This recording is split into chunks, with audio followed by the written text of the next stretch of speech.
The fight was announced to the world in two dueling newspaper headlines. Okay. The first was September 2nd, 1909 in the New York Herald. Yep. So they had big photos of the hero. They had nice maps and juicy details of how he'd done the deed. And the headline took up a big chunk of the front page.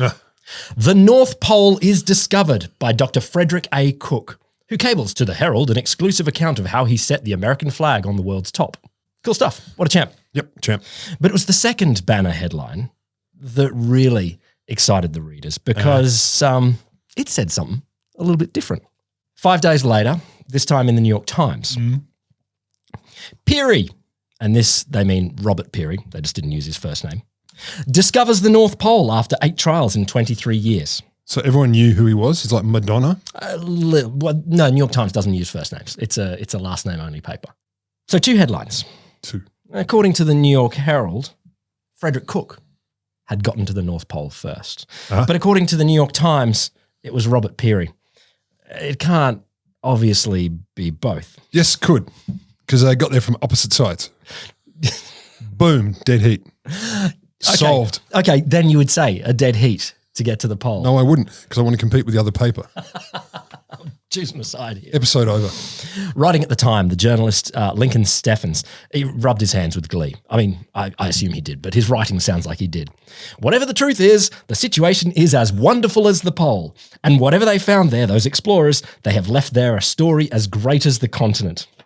I just love the journalist is like, I don't care. This is just cool story. I like the idea of a fight over who got first. 19-something? 1909. Ooh, leather and wool. And wood. Leather, wool, and wood. Well, this is a leather, wool, and wood episode. Ugh. So here's the question.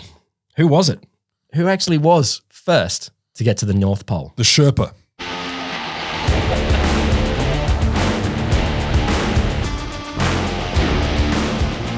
Welcome to The Wholesome Show. Ooh, the podcast that has grown up and doesn't need to be first to discover the whole of science. It is true. We are grown-ups. We are. Do you know, the only review I've ever seen that actually means anything is, what a grown-up podcast. Thank you. Thank you, listener, for describing us as that. I think it was your mum. It was still. Thank you, William's mum. The Wholesome Show is me, Will Grant. And me, Roderick G. Lamberts. Before we dive in, quick note on sources. There's a bunch out there on this topic, but 2 in particular are really pretty interesting. Robert Bryce, in particular, his book, Cook and Peary. And some articles by Bruce Henderson, particularly worth looking at. They're not now because you're going to tell us. Fair enough. It won't be necessary. So as far as we know, the earliest documented attempts to reach the North Pole were in like the 19th century. By the Mayans.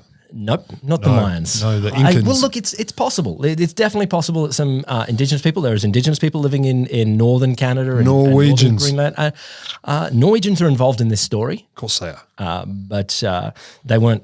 What about the Klapklanders? It's, again, possible. We don't know. No. We don't know because they're not documented. It would be kind of surprising for many of the people that lived quite north to go that much further north. It's one of those things to go like 700 miles is the sort of closest land to the actual North Pole. And you go hunting out for walrus and polar bears and things like that. It's unlikely you'd go that far. Because the roads are a little rougher. The norther you go.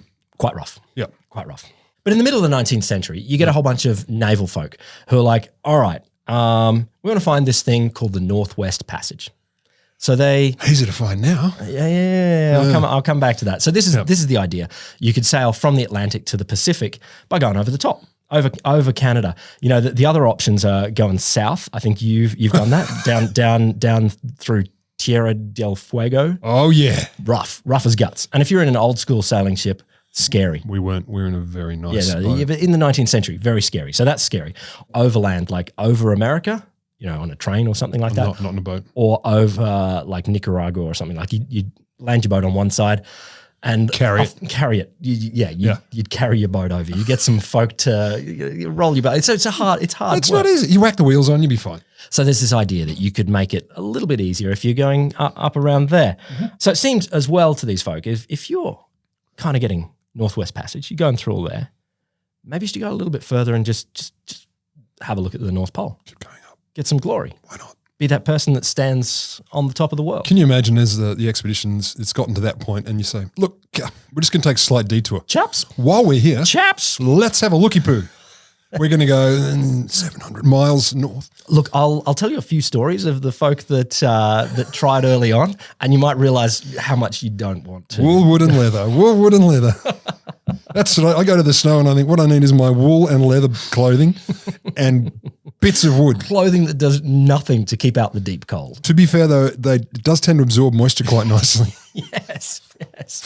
Oh, so sweat from one side and sea moisture from the other side. It blows my mind. I think about it so often when I'm in snowy environments in all my fancy gear and going, holy shit, technology rocks. Oh, goddamn. It's just amazing. And you walk out there and you're bulletproof. And you think like when I was doing the South Pole thing or the Antarctica. Sure. In Antarctica and thinking there were dudes there, they actually got to the point where they put nails backwards through the soles of their leather shoes to use so they wouldn't slip over. Yes, yeah. And the only upside I could see of having leather was when you're really starving, you can eat it.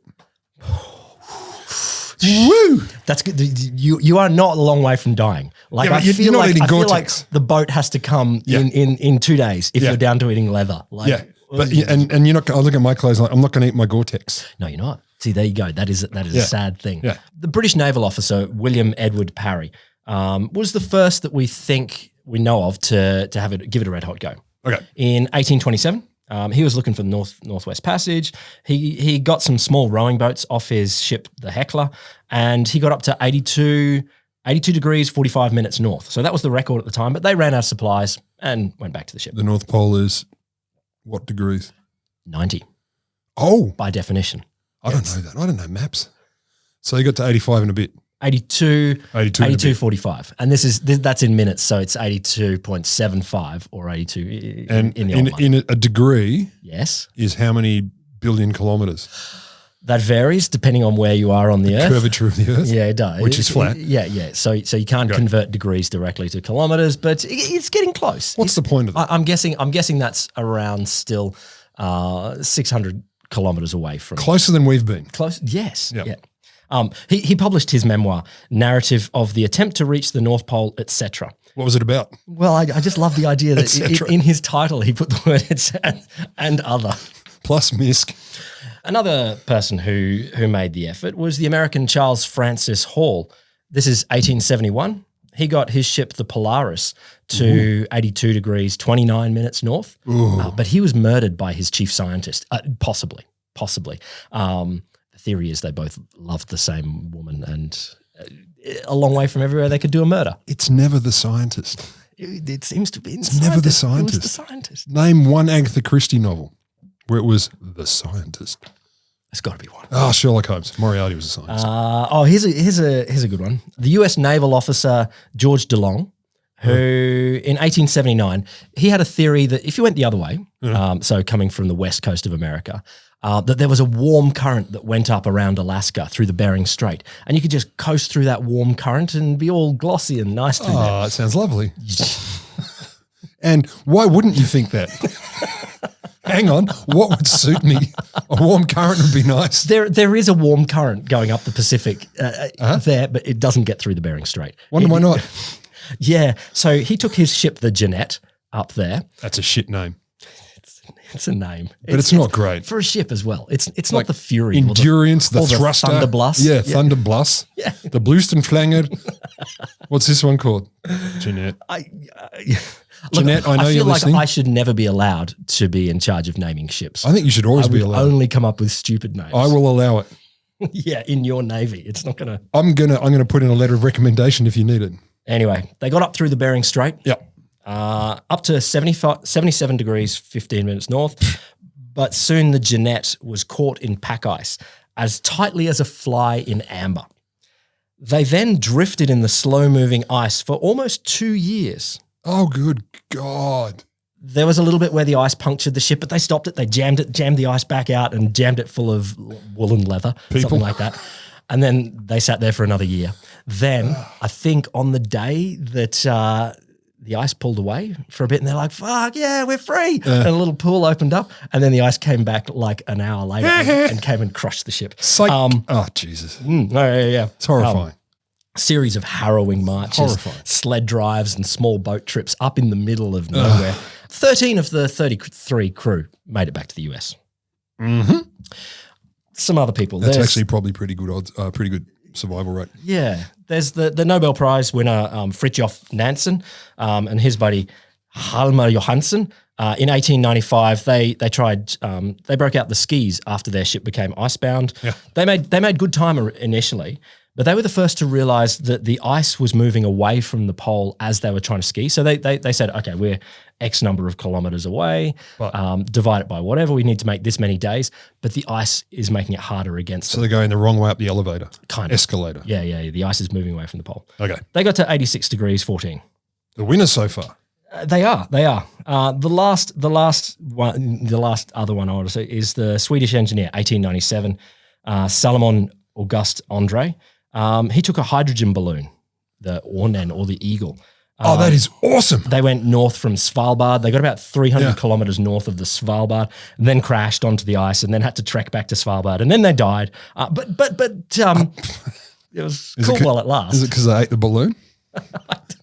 Is that wool and leather as well? It's a giant leather balloon. Didn't they tend to make them in the olden days out of animal bits? Of course they did. I believe there were Sheep bladders. Yeah. Literally, they sewing together intestinal bits of animals and going, "This will make a great flying machine." Like I don't agree. But when it comes down to it, there was no one else more focused at the end of the 19th century and at the beginning of the 20th century on getting to the North Pole than not Cook. Not Cook. But Robert Edwin Peary. The story goes that Peary got his lust for getting to the North Pole when he read an account of a Swedish explorer's failed journey across Greenland. It was a failed journey, so I don't know why he loved it so much, but he read this and he was like, this is the life for me. Those Swedes can write, though. Before that, he'd been a naval engineer, and he was in charge of doing like survey work on the potential Nicaragua Canal. There was maybe an idea to build a canal there. He was doing that kind of stuff. And he was like, I've got survey skills. I've got engineering skills. But damn, I want to go up to the Arctic. I want to go and do some exploring. So in 1886, he took 6 months leave from the Navy. Optimist. Borrowed $500 from his mum. And he set sail. Yep.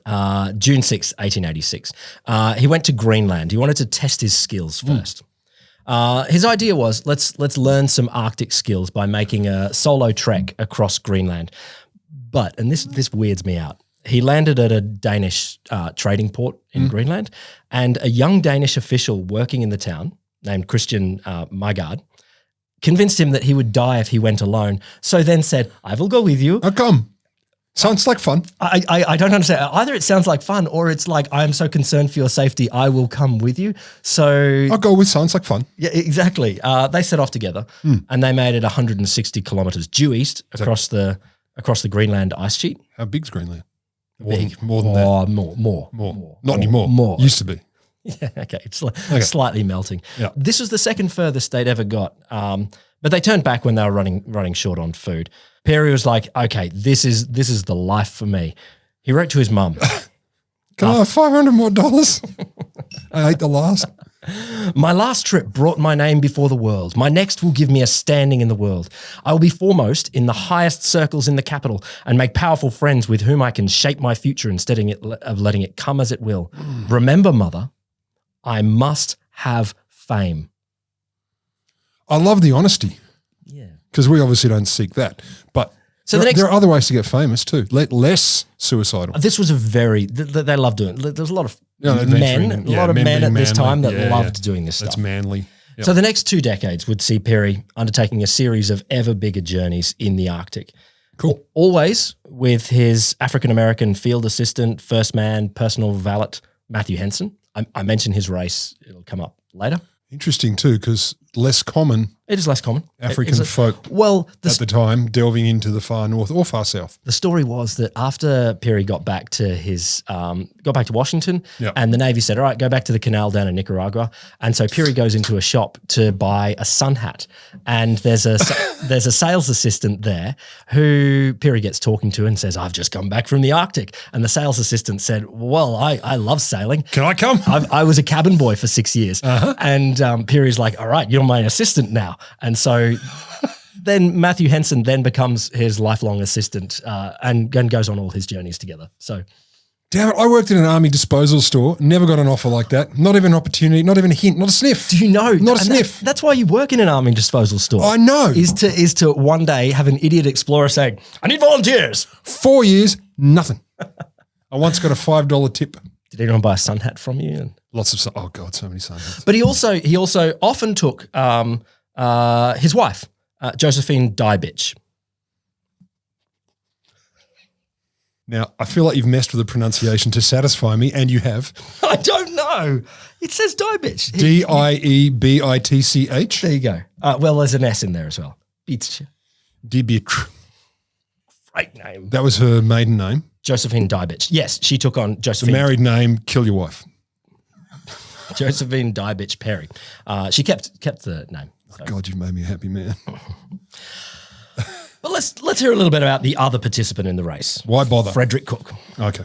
So they started out, as Bruce Henderson says in his article, as friends and shipmates. Frederick Cook was 9 years younger than Peary. He'd worked as a milk boy first in Hortonville, New York, Perfect training. and then gone to New York University Medical School, where he'd received his doctorate in 1890. But just before he received his exam results, his wife and baby died in childbirth. Yeah. Emotionally shattered, the 25-year-old doctor sought escape in articles and books. And just like Peary reading the story of the Swedish explorer, Yeah. Cook turns to the stories of explorers. He's like, "Oh, well, this is the solution to my emotional shattering."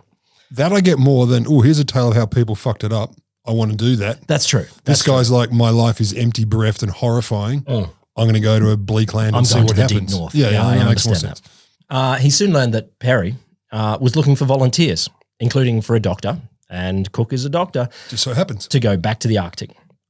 Cook later wrote, "It was as if a door to a prison cell had been opened. I felt the first indomitable commanding call of the Northland." That's cool. And so he took up the role of surgeon on Peary's next expedition in 1891, 1892. On this expedition, actually, Peary shattered his leg, and so Cook set his broken bones. It was like Not broke it. shattered, yeah. Yeah, anytime I hear the word, yeah, anyway. So Cook set his bones, and Peary said, the doctor had unruffled patience and coolness in an emergency. So they started out at least as companions and voyagers together, potentially friends. I don't know how much Peary had friends, but before we turn to the race, it's worth thinking a little bit about what these two men were like. Sure. We can't quite know completely. It's a long time ago. History in that. A lot of the things that were said might have been in the heat of the moment. Did they get cross with each other? No, well, and other people, dueling headlines. Tetchy. Peary, so he was the older by 9 years, was described as one of the last of the imperialistic explorers, chasing fame at any cost and caring for the local people's well-being only to the extent that it might affect their usefulness to him. Other people described him as an all-controlling micromanager of his expeditions, desperate for validation, terrified of failure, impatient and unwilling to share even the crumbs of glory. I would definitely want to hang with him. Oh, look, he got stuff done. For example, while he was in Greenland, he ordered his men to open the graves of some indigenous people who died in a recent epidemic. That's definitely getting stuff done. And then he sold their remains to the American Museum of Natural History in New York as anthropological specimens. So this was his upside? It's him getting stuff done. Here's another story. It is. In 1894, he acquired a 30-ton iron meteorite from northern Greenland. The local people there, it had fallen maybe couple of thousand years ago. 30 tons. Yeah, it was big. He had to construct a mini railroad to get it out. I bet he did. Like, it's a huge boulder of iron. They'd been using it to make tools. You know, Paperweight. this is their only source of iron. Yes, paperweight. Oh, I heard of this. Yeah. Yeah. And he acquired it and said, I'll take it back to America and we'll bring you some tools, you know, that you can have. Can I have this and we'll bring you a box of hammers? And by box, I mean nothing. Yeah, he convinced six of the indigenous people, including a man named Quizuk and his child Minik, to travel to America with him, promising those tools and weapons and gifts. But he left them at the museum, where he returned with the meteorite. In a cabinet? Not far off. Wait, Jesus Christ. where they were kept in damp, humid conditions, unlike their homelands. Within a few months, 4 had died of tuberculosis. Their remains were dissected, and the bones of Quizuk were put on display after Minik, the kid, was shown a fake burial. Where's Peary from? England? He's American. Good on you, bro. What? I mean, look, he wasn't alone in being an absolute shit stick to everyone who wasn't from his own country, but that's impressive. I don't know if he's more advanced in being shit stick than many of the others at the time. Like, for him, it was more art than science. I feel like there were certainly some choices he didn't need to make. There was another story. He was asked once. Now, I don't know the truth to this matter. This might have just been him talking differently to different people. Yeah. He was once asked why he took his African-American assistant, Matt Henson, so often with him. And Peary apparently said, "I do not feel called upon to share the honors that might occur with any other man." Basically meaning if I took a white man, I'd have to share the honors. Whereas if I take an African-American or indigenous people, they won't be marked in the victories. And that's true. At that time, no argument. I mean, it took a very long time for people to acknowledge that alongside Edmund Hillary was Tenzing Norgay. Alongside? Well, I don't know how much there was any dragging to the top or whatever, but there was definitely 2 people that went to the top of Mount Everest. Yeah. So by the early 20th century, Peary, as Henderson says, reckons the North Pole was his birthright. His birthright? Yeah. Interesting. As an American, of course it is. Someone's birthright. I don't know. Maybe not. Is it? Not really. Not really. Look, in contrast, maybe, the younger Cook has been described by Henderson as part of a new wave of explorers. So he had weird hair and eye makeup. He's totally hippie. Yeah. He's he's got all the colorings and the everything. Maybe, not really. I mean, this is still late 19th century, early 20th century. Yeah. Who apparently took a keen interest in the indigenous people they came across. For years, in both the Arctic and the Antarctic, he learned their dialects and adopted their diet. Oh, that's cool. He actually tried. He did try, and it's clear in his practices later, you know, that there is certainly the imperialistic. I'll tell you their methods in a bit. Good. The imperialistic method, and the let's live a little bit more in harmony with what's there. The non-cunt method. He seems to have genuinely loved and hungered for the real meat of exploration, mapping new routes and shorelines, learning and adapting to the survival techniques of the indigenous peoples, advancing his own knowledge. God damn, that whole sentence was so chock full of euphemisms it was killing me. Carry on. But just to point out here, he does seem to have been a nice guy, and there's definitely people that speak very glowingly in his favor. He was also quite well. He's well known as a fraud, and but nice. Yeah. Oh, full of shit. Yeah, lovely. Yeah. Wildly full of shit. But there's one particular story, and it does color some of people's thinking. Before his trip to the North Pole, he claimed to have climbed the highest mountain in North America. At the time, it's known as Mount McKinley. Now it's known as Denali. It was known as Denali before that. It's pretty clearly shown he made up a lot of it. He sort of got halfway up, took photos pretending to be at the top, and then wouldn't the lump of mountain behind him and higher than his head still give that away? If you get the camera right, you get the angles right. Can you imagine? Here I am at the top. What's that behind you? Nothing. So, yeah, it's a bit weird. So he's a bit of a dick. Anyway, Differences between the two men began to surface after their first trip. Right. In 1893, Cook backed out of another Arctic journey because of a contract prohibiting any expedition member from publishing anything before Peary did. Fame. Peary is like, this is my book. I'm publishing the book. No one gets to publish it. And Cook's like, I want to do a study of like the indigenous people here. No. He didn't say indigenous anyway. And he said, and Peary's like, no, can't do that. No. I'm publishing. So they went their separate ways. I kind of get it. If he's the chief of the mission, and that's the only way to really do it. I get it. Getting to tell the story is what you get to control. That's the point. Yeah, that's the point. It's not arbitrarily as shitty as it could have been. Yeah, I agree. They went their separate ways. Peary did a bunch more exploring in the Arctic. Cook did his own journeys down to Antarctica and the Arctic. He went with Norwegian explorer Roald Amundsen, first person to the South Pole. And Amundsen was a huge fan. He reckons he saved the whole ship that they were on from getting scurvy. So he was a big fan. Was it boiling, vomit, and sniffing the vapors? Have I got that? No. That episode was a while ago. It was scurvy. It was maybe we should eat the walruses. So fresh meat is fine.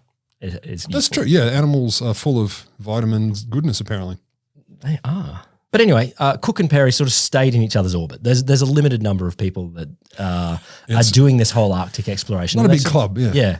Yeah. There's a story where in 1901, Peary got lost somewhere up in the Arctic. His family were worried, and they said, "Hey, Cook, can you go up and look for him?" So he went up, sailed the ship north, found Peary, treated him for a range of ailments, scurvy and heart problems and things, and brought him back. So they seem to have been at least on decent-ish terms. Makes it sound so simple, isn't it? Oh, we're worried. It's been 19 years. That's a bit long. Okay, I'll pop up and have a look. What is the period in which you get worried? I don't know. Like if your boat is just drifting in the ice for 2 years. We'll give it 3. I was reading the story of that. It's like do we do anything? No, we just stay with the boat for 2 years, just every day, just going, hoping it will break free. It worked for Shackleton-ish. Yes, it did. They all lived. Spoiler alert. In the early 1900s, everyone knew that someone was going to get to the pole pretty soon. Cook left first. In July 1907, he left Massachusetts on a boat for northern Greenland. He got to an indigenous settlement up there that's 700 miles from the pole. He established a base camp and wintered. Then when it starts to thaw a little bit, not a lot, it's February in 1908, he takes a party of 9 indigenous people, 11 light sledges, and with 100 dogs. Light sledges. You're a bit of a dick. Well, you wait till the other description. Okay. He planned an untried but promising route to get to the North Pole. As he describes in his awesomely named book, My Attainment of the Pole. His party followed like muskox feeding grounds through a few islands in northern Canada, up through Greenland and there to Cape Stallworthy and the edge of the frozen Arctic Sea. His party had the advantage of eating fresh meat from walrus and then using stores of the pemmican. I think we've mentioned pemmican before. It's like the fat and boiled protein from beef, beef and walrus and ox and things like that. Distilled meat. Congealed. Not delicious, but that's what they did. Yeah, functional. The party pushed northward, and he gradually turned people back, the support crews back, leaving just 2 indigenous hunters, Etukishok and Awela, and they had 360 miles to go. So he left them behind like stages of a rocket because he just didn't need them anymore? I think that's what they do. Carry as much food as you can and then send people back as a way of carrying more food earlier on, and then you send them back. Yeah. Yeah, it makes sense. Yeah, it's very rocket-like. Okay. So he got out onto the frozen polar sea, and he got to 88 degrees north, and he described an enormous flat-topped ice island, higher and thicker than the sea ice. For days, he struggled against the violent wind that made every breath painful. And then at noon, April 21st, 1908, he used his custom-made French sextant to look at the sun, in a good way, to work out they were at a spot which is near as possible to the pole. Were the French renowned for making the best sextants? I don't know. But you need a sextant to work out. But they were beautiful. He stayed there for 2 days, taking a few more observations to confirm you're at the North Pole. And before leaving, He deposited a note in a brass tube and buried it in a crevasse. Because someone might never find that? Well, yeah. Oh, okay. I'll come to his return trip in a bit. But let's go with Peary's trip as well. Now, Peary didn't know where Cook was. He hadn't been paying that much attention, and Peary did broadcast more about, I'm going to go and do this. Cook was a bit more, but, hadn't been heard from. Yeah. July 1908, he left New York. So remember, Cook has already apparently got to the North Pole April 1908, but because the journeys take a long time and information, you don't know that yet. Yeah. He planned he's going to do the same sort of thing. He's going to overwinter in Greenland before then taking the ride up to the pole. It's interesting. We can say we winter somewhere and we summer somewhere, but no one says over summer. I'm autumning somewhere or I'm springing somewhere. I'd like to autumn somewhere. But you ever heard it? No, it's always one winter's in Provence and one summer's in the Amalfi Coast. Those are the seasons you got to endure. But you don't spring anywhere. Spring and autumn are the working seasons. That's when you go to work. Winter you hibernate, summer you party. Party. Yeah. We should change our working. So here's Peary's. So in this northern Greenland town, he assembled his customary large party. So I think he'd done this before. Yeah. He had 22 Inuit men, 17 Inuit women, and 10 Inuit children. Because they would come in handy for food? I don't know. Well, probably not, because you've got 70 tons of whale meat. Damn! The meat and blubber of 50 walruses, hunting equipment, tons of coal, and nearly 50 heavy sledges and 246 dogs to pull them. What in the shit are you talking about? Like, this is a parade of semi-trailers. No, I don't understand. I don't know what 70 tons of whale meat looks like. It's tall. I'm hoping it is just one whale. Like it's one whale that you're carrying by the tail. And you cover it in water and you keep it alive, keep a meat children are carrying the whale. I don't know. I don't know why he needed 10 children on his trip as well. Tons of coal. Well, you got to burn something. You do. You can't cut down no trees. Tons of coal, dragging that shit. I don't think he has enough people. Look, yeah, and this is that difference between the imperialistic and the let's learn some local methods. I'm seeing something different. You're right. There's a subtle difference, but it's wow. Yeah, bludgeon your way through. He called this the Peary system. Did he? Because mother, I must be famous. I don't care what it's for. These are the Peary socks. This is the Peary suicide method. Like Peary or Peary. It had failed him in the past, but imagine that. Well, the main problem is it's so heavy and so big. The Arctic ice, as I said before, is moving in and out, and so occasionally little channels of water will open up, and you can't get this big freight train full of coal and whale blubber. Although, to be fair, when I travel, I tend to use the Peary system too, which is what's the biggest suitcase I can stuff as much shit in as possible. Full of extra coal and children and everything I can find, anything I can find. So I think I have inadvertently used that system. See, me, I like to travel light using local and indigenous ways of knowing. No, you just use the pocket system. The pocket. I do use the pocket system. I don't have a wallet. I have a credit card and a key. I don't know what it's for, but it is only one key. One key. Yeah. One key. That's all you need. That's all you need.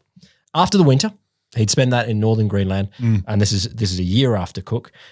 He left Greenland to the pole in February 1909. So they both left February, but Peary's a year behind. They advanced 280 miles in a month, which came to like 13 miles a day. When they were 13 a day. Yeah, it's quite good time, and there's some that say maybe your timings. Anyway, when they were 134 miles from the pole, and I apologise to all our listeners who work in proper systems, our metric listeners, but they all reported this in miles. And how many miles was it? 134. 500 kilometres. No, give or take. No.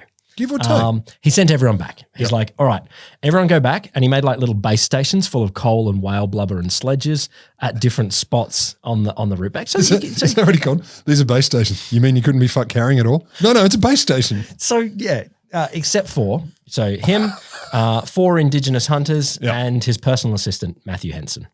Naturally. At this point, Peary had lost so many of his toes to frostbite that he had to be dragged by Henson in a sled. A few days later, April 6th, 1909. At the end of an exhausting day's march, Henson, who couldn't use a sextant, had a feeling they were at the pole. We're at the pole now, aren't we? Henson said. He asked Peary. I don't know. I don't have any toes. At this, at this point, Peary said, we can't quite be sure, but, and he got out his sextant and had a look. Henson reckons that he was in the lead and they'd overshot the mark by a couple of miles. We then went back and I could see that my footprints were the first at the spot. So just as a little bit of claiming who was first. Anyway. He had Nikes and Cook had bikes and blubber. Like he was walking in this trail of blubber and probably bits of coal strewn in his wake. He said Peary then reached out into his outer garment and took out a folded American flag sewn by his wife, Josephine Dybich, and fastened it to a staff, which Henson then stuck atop the igloo they'd built. Then everyone had a nap. They went to bed. The next day, Peary took out a navigational sight with his sextant, though he didn't tell Henson the result. Peary put a diagonal strip of the flag together with a note in an empty tin and buried it in the ice. They'd made the North Pole. Let's go home. All right. So I get a feeling there may be some nuances. So at this point, we've had Cook got there in April 08 and Peary got there in April 09. Now let's see how they go getting home. Can you get there and you go, we made it. Oh, hang on. We got to go back. Oh, always. The return journey, it's always sucks. But the upside is from the North Pole, it's all downhill. Science listeners, it's downhill. You might know how to critique that. Now, Cook, as he returns, he'd assumed that the ice is going to drift east as you're going away from the pole. He just thought that's what the current was. Unfortunately, it didn't. It drifted west. So they were carried 100 miles west of their planned route, far away from the supplies that they had cached on different islands. In many places, the ice had cracked, leaving open sections of water that they'd had to get across. Luckily, they had the collapsible boat, so they could get across them. Foldable boat. Yeah. Nice. You get them on Amazon. And then at the end of 1908, winter came and they couldn't get any further. So they hunkered down for 4 months in a cave on Devon Island. Lovely. We wintered in a cave on Devon Island. They ran out of ammunition and then they had to hunt with spears. Okay. But this is Peary or Cook? This is Cook. This is Cook coming Cook would have been fine because he knew how to hunt with spears. Yeah, and he did have some indigenous people with him that knew how to do this. That would help. By February 1909, as Peary was still heading north, the weather and ice had improved enough to allow Cook to wander across back to the town where they had left from. And by April 1909, 14 months after they'd left that town, they arrived. Okay. Emaciated and arrayed in rags of fur. When he was there, he met a guy named Harry Whitney. So he's an American hunter who'd gone up there to hunt walruses for fun, who told him that a lot of people believe that you just disappeared and died. So, there you go. And you're like, what? It's only been 3 years. Whitney also told him that Peary had departed from the camp 8 months earlier. At this point, Whitney said, I've got a boat coming at the end of summer when I'm done with hunting. Do you want to catch that back? And Cook, this is a weird decision to me. He's like, no, I want to get back sooner. So I'm gonna swim over Greenland 700 miles to a Danish trading post and catch a ship from there. Bound to be faster. Yeah. Maybe he just didn't like the guy. You seem like a bit of a the dick. option of staying in a town and catching a boat in a few months' time. And remember, he'd spent 4 months in a cave at one point. The other option of just going, okay, you could keep sledging for 700 more miles. But he was in a town. It was already luxurious after the cave. I would have stayed. Anyway. I would have gone with the guy unless he was a colossal fuckwit. So here's the thing. Not a colossal fuckwit, but he did make a mistake. Whitney, this is the said. All right, said to Cook, all right, why don't you leave everything behind that's not essential to your sledging trip? So Cook boxed up all his expedition records, except for his diary. He took one little diary. Cool. And his instruments and his sextant, his compass, his barometer, his thermometer, all of that stuff, and just took the lightest sledge he could just so he could get back to this other town. And there's Whitney sitting there going, I can't believe that worked. Well, I don't think Whitney's a baddie, but it's like Cook is like, well, I won't be needing them because I'm just going to follow the coastline south. And he left 3 trunk-sized boxes with Whitney. Trunk-sized boxes are trunks. I don't mean to be picky. Okay, yes. Yeah. And this is full of all of the records of Cook's trip to the North Pole. You're not making me comfortable telling me this. I feel like there's a reason. Anyway, Cook left the town and he arrived a month later at the Danish trading post where he told the Danish officials of his conquest to the pole. And they said, show us your 4 trunks worth of evidence. They didn't. They were fairly happy. Ah. Okay. Oh, this is delightful. In August, he got a ship bound for Copenhagen where he told everyone about it. And the captain was like, damn, this is so good. Let's stop in the Shetlands and you can send your news to the world. Cool. So he made an unscheduled stop in the Shetland Islands where he wired the New York Herald with his story, I've made it to the pole. Cool. And then he got to Copenhagen, met the king, and then he's back to America. Cruised the porn stores near the train station, had a great time. Are there? Actually, I was going to say I've heard, but no, yes. Probably not back then. Yeah, these people have been very advanced for a long time. So that's Cook. He's back in the land of the living now, and he sent his message to the New York newspapers, hey, I made it to the pole. I am the man. What about Peary? So no one cares. Cook won. Well, you told me. While Cook was heading for Copenhagen, Whitney, the American hunter, he's waiting in vain for his chartered vessel to turn up.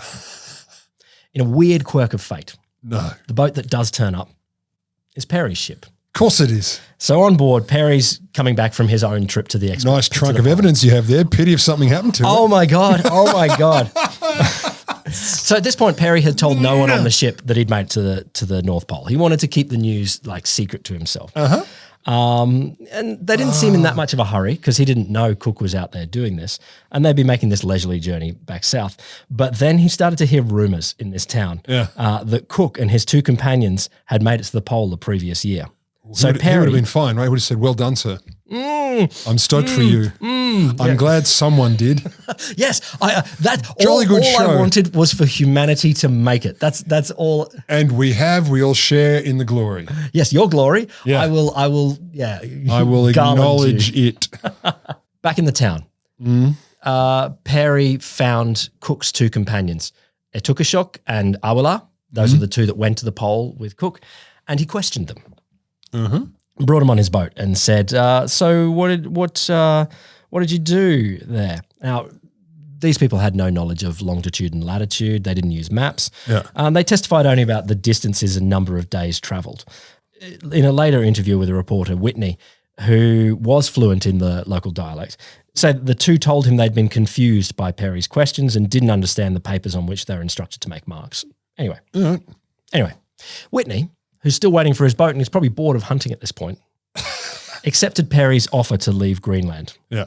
Whitney later told the New York Herald that all of the possessions that he was bringing back, I assume it's his hunting gear and walruses and all of Cook's records, were being brought up onto the ship. And Peary's like, you haven't got anything there belonging to Dr. Cook, do you? And Whitney answered that, yes, I do have Cook's instruments and his records from the journey. Well, I don't want any of them aboard this ship, said Peary. Well, at least, look, again, he says it.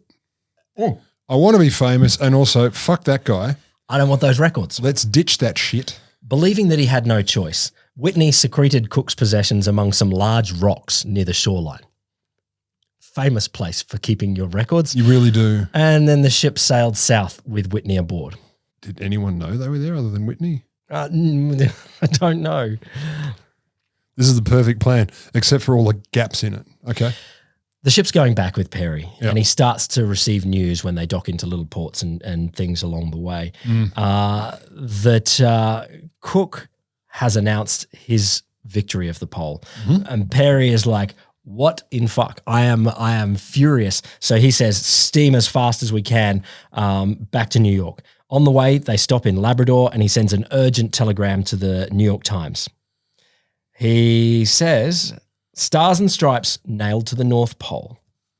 So at this point, we've got the 2 headlines. That would have been the giveaway. Like, he thought there was actually a pole there to nail the flag to. So that's a giveaway that he didn't get there. But it's just 5 days apart. Yeah. And suddenly the world has 2 competing claims to who got to the North Pole. You're going to bring in a third player, aren't you? You son of a bitch. So first thing, just to make an understanding here, the North Pole is obviously tricky to get to. Yeah, I've heard rumors.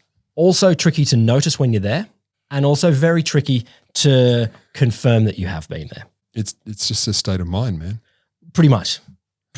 So you can compare it with first like climbing to the top of a mountain. You can tell when you're at the top of the mountain. Take a photo, or you can be there and you can see this for yourself. You can see there's nothing. There's nowhere further to go. Yeah. That's one thing. Yeah. The only way to determine at this time that you're there is with a sextant, and it's not super accurate determining how high the sun is in the sky. Also, honestly, it's the honor code. Yes. I totally got there because I looked at my sextant and I did. Here's the thing. The South Pole, which is similar in the sense that it's going to just be a bit of snow in the middle of a lot of other snow. Yeah. At least it stays still. So it has land under it. You can build yourself a little rock. You can do what you like, and and it will stay there. Whereas the North Pole is water and ice. And as we said before, it's actually drifting at quite a few kilometers every day. And so so they could have both been right. Yeah. I see where this is going now. They both got there first. It's just there was different. But you know how they both dropped like a tin or whatever, or a brass tube with their stuff? Yeah. That literally drifted or it drifted away from the actual pole of the Earth quite quickly. Right. It's all, they both stayed overnight for 1 or 2 nights. In that time, they would have moved 5 to 10 kilometers away from where the actual North Pole was. So that's wild. This is the thing. It's actually hard to demonstrate that you were actually there. So okay. Oh, by the way, 5 to 10 kilometers, because we're doing this in miles, is 2 to 3,000 miles. As Cook was first, everyone had the story of Cook in the newspapers first, and it was clear that Cook was there at least a year before, or about a year before. A year? April 1908. That's a big gap. 1909. Yeah, it's enough, but the time to get back took a long time. Sure. So that made the difference. So in the short term, Cook's claim looked pretty strong. Right.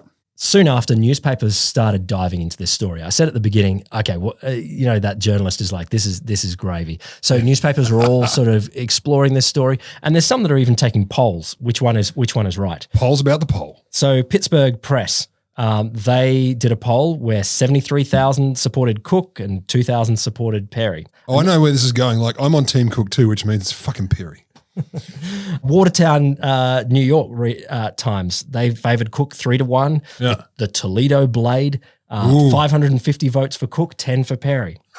People also, this is weird to me, they began writing letters in support of their preferred story to Congress. Dear sir, I will have you know. There's actually this postcard of a letter. You know how people for a political campaign, they go, here's the letter you can send, just write your own name in here. Yep. There was a version of this. Dear sir, the conquest of the North Pole has lifted the United States to a first position, blah, blah, blah, blah, blah. We say it's an injustice that Peary tries to claim it. Cook should get the honours. So the gist is someone else said they did it. We don't like it, so don't. Cook's claim didn't maintain that strength. Oh. By October 1909, Peary was starting to campaign against him a fair bit. Yeah. Firstly, Peary started spreading the stories, which were true, although he did pay people to tell this story, of Cook faking the hike up the up Denali, Mount McKinley. You can pay people to tell true stories. Yeah. So that started to spread the story that it wasn't very true. So his ethos was detracted from. Another week later, and Peary released the transcript of the questions he asked his 2 native guides. Ah, okay. The men were quoted as saying they and Cook had travelled only a few days north on the ice cap, and a map they were said to have marked on their route was offered as evidence, and that seemed to point in the wrong direction. In October, the National Geographic Society, which had sponsored Peary's work, appointed a 3-man committee to examine his data, basically all his friends, and they looked at his stuff and said, yes, Peary has made it to the North Pole.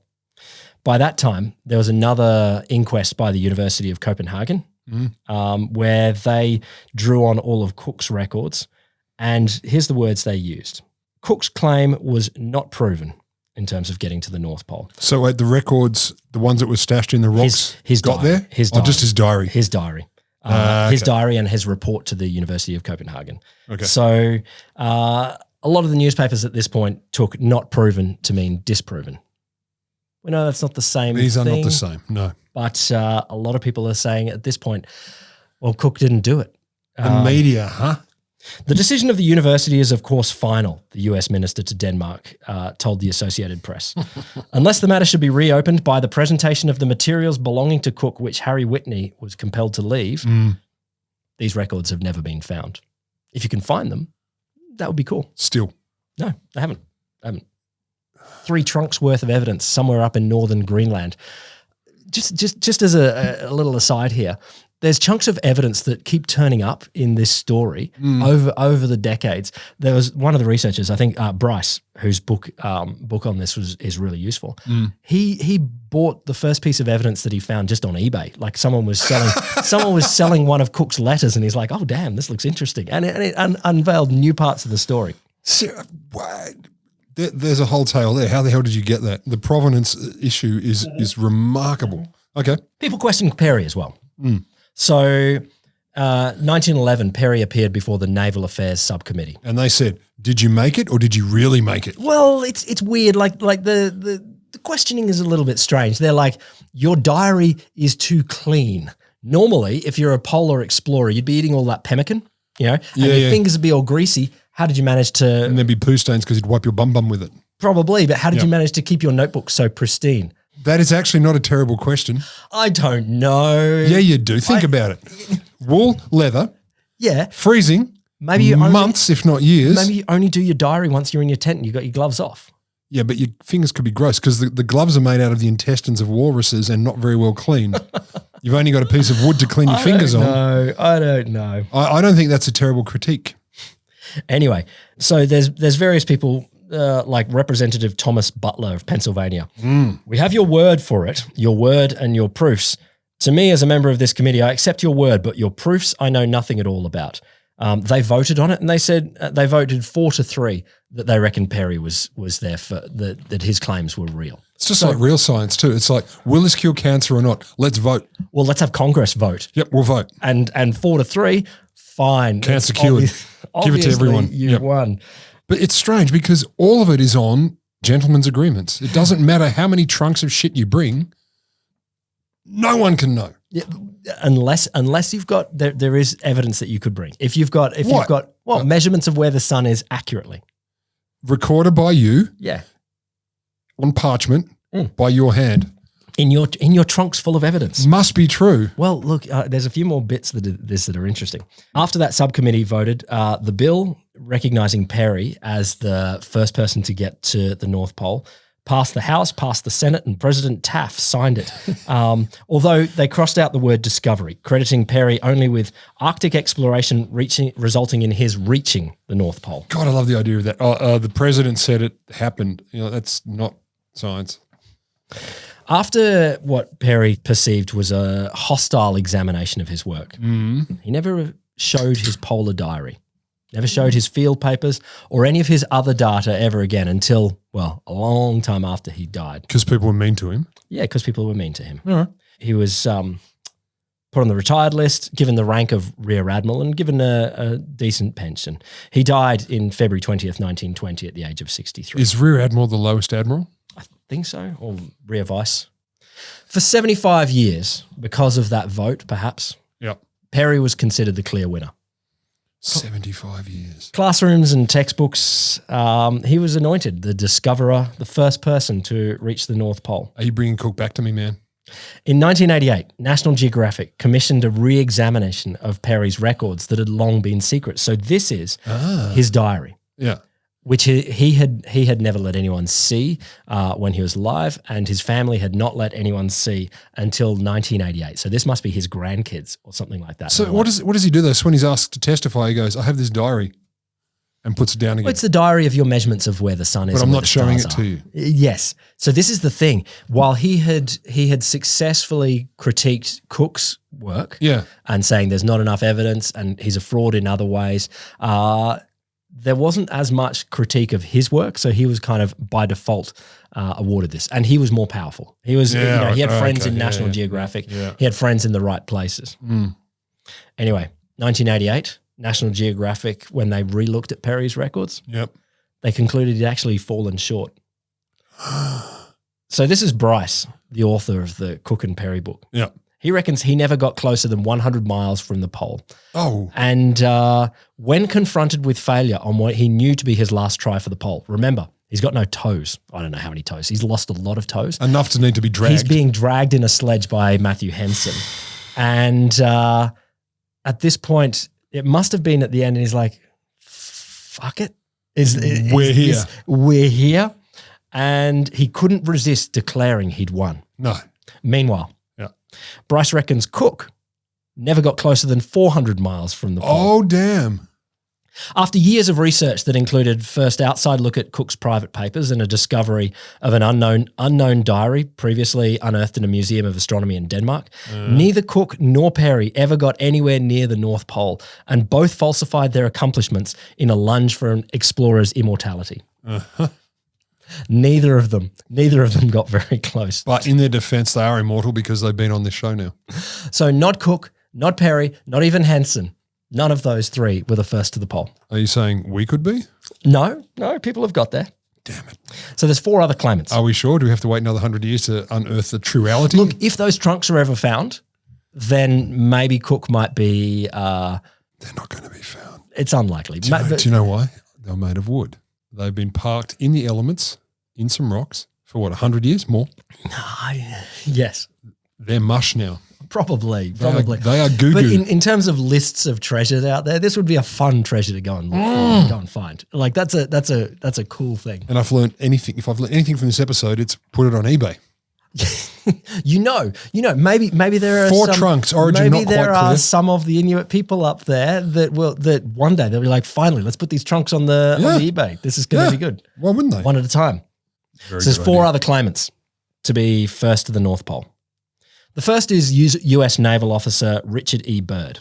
9th of May 1926, he flew in a Fokker trimotor aircraft. He was verified at the time by the National Geographic, but this claim has since been undermined by looking at his diary again in 1996 to show that you missed it by 160 kilometres. So he didn't make it.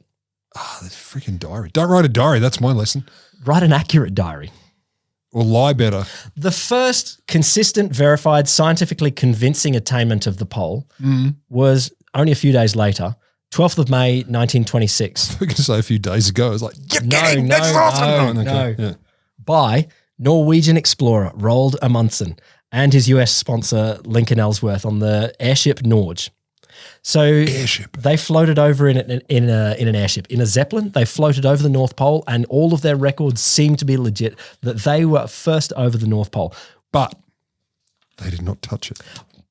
Yes. So just for the record, that does make Roald Amundsen first to both the North Pole and the South Pole. So did he touch the South as well? Or did he float? No, he was over on it? He was on the South. I'll give him the South. He definitely got the South. He floating over it. Floating over. Nope. I was with you on that. Nope. So I looked, okay, who was first to put foot on the North Pole? Doesn't have to be a foot, whatever. Tongue, nose, finger, I don't care. Touch. Yeah. Touch. You have physical touch. Must touch. So the next is a team of Soviet scientists. Okay, no. They were led by Ivan Papanin. In May 1937, they landed 5 aircraft. Were they Soviet in 1937? I suppose they were by then, weren't they? Yeah. Definitely. The Bolsheviks had come in earlier. That's true. 1917, 1918. That's what I meant. So they flew all the way up to the North Pole, and they established a little house there. Well, a North Pole ice station. A little house, a log cabin. They called it North Pole 1, or whatever the Russian was for. And they conducted scientific research for the next 9 months. February the next year, when they were due to be picked up by icebreakers, their station had drifted almost 3,000 kilometres towards Greenland. This is how fast the ice is moving. 3,000? In 9 months. So it's drifting like multi-kilometres per day. Wow. So this goes back to the idea that, when they overnighted, you moved away from the North Pole. It is moving, like the ice is moving quite quickly. Okay, I'm feeling a little more accommodating about the whole floating over it thing, because at least you can go, it's definitely here, magnetically speaking or whatever, but that's messy. So in 1997, the Guinness Book of Records said, okay, yep, they were first to be at the North Pole at ground level, but they flew there. Yeah, wusses. Yeah. The Guinness Book of Records? Yeah, because some dude in a bowler hat with that's it's up there with nature. Like that's it's maybe nature, better. Guinness Book of Records. Cell, science. Wikipedia, Guinness Book of Records. Do they still exist? Guinness Book of Records, definitely. Definitely. It's always, what other place would document the world's longest toenails? Ooh. What kind of fucking maniac would want to go for that record? No, I don't know. I mean, I'm trying, but it's getting through my commies. Oh my God. I know. I get if you have the second longest toenails in the world and let's say they're up to a foot long. Yeah, you're not disgusting. And it's only second. And you go, all right, I'm waiting for that fucker to die and then I can go a little bit longer. I get if you're that close, you maybe want to go a bit longer. Jesus Christ though. Toenails. How do you get from? I'm very happy to be world's 6 billionth longest toenails. I'll take 8. What's the day like where you wake up, you have your morning coffee, you eat your toast or whatever, and then you go, I'm going to go for the longest toenail record. Fuck it. Those are staying. Everything else, my life is going to be normal except for that. It's the moment where you say, I never want to have sex again. Or walk. Yeah, well, both of those things are important. I mean, look, I walk more than I have sex. I know it's a sad indictment on my relationship, Jesus. but you're not walking with the world's longest toenails, which is entirely relevant to this episode. But holy shit. Fingernails is bad enough, but toenails? Anyway, they flew there. So the final claimants to being first to the North Pole proper, because they went there at least overland, They touched it. was an insurance salesman. Come on. In 1968, Ralph Plaisted, And his name's Ralph. from Minnesota, he and his buddies were having a bet. Like, they were talking about snowmobiles and how easy or hard it would be to work out snowmobiles. And they were like, well, maybe I'm so good at snowmobiles, I could get to the North Pole. May 1968. From America. Ralph- all on the snowmobile. Ralph, Walt, Jerry, and John Luke got their snow. I don't think from America, from somewhere. They were the first to go overland up to the North Pole. God, you've made me happy. I've ridden a snowmobile once. I got to drive one. Oh, it's cool. It's fan-bloody-tastic. No, I don't doubt it. I don't doubt. And I don't know about 700 miles from Svalbard. Look, maybe you have to do the Peary method of towing some coal and some walruses and some whale blubber. Yeah, but 8,000 tons of provisions. That sounds wild. So Peary was assumed to have won, but he didn't. In the end, Matt Henson got some attention. It took another 20 years, but he was 30 years, sorry, anointed into the Explorers Club, and President Truman, President Eisenhower both honored him before he died in 1955. Do they actually rub anointments on you? Yes, they do. Welcome, you're an explorer now. I'm going to rub oil on your toes. Yeah, just like the king. I'm looking forward to that. Peary never travelled to the Arctic again. Cook did. But in 1920, he was convicted of fraud in an unrelated mining matter and spent over a decade in prison. While he was in prison, he was visited numerous times by his friend Roald Amundsen, first to the pole, who believed that he owed his life to Cook. Just finally, back to the Northwest Passage. Yeah. I'm raising it because, weirdly, I know that it was very hard to get through originally.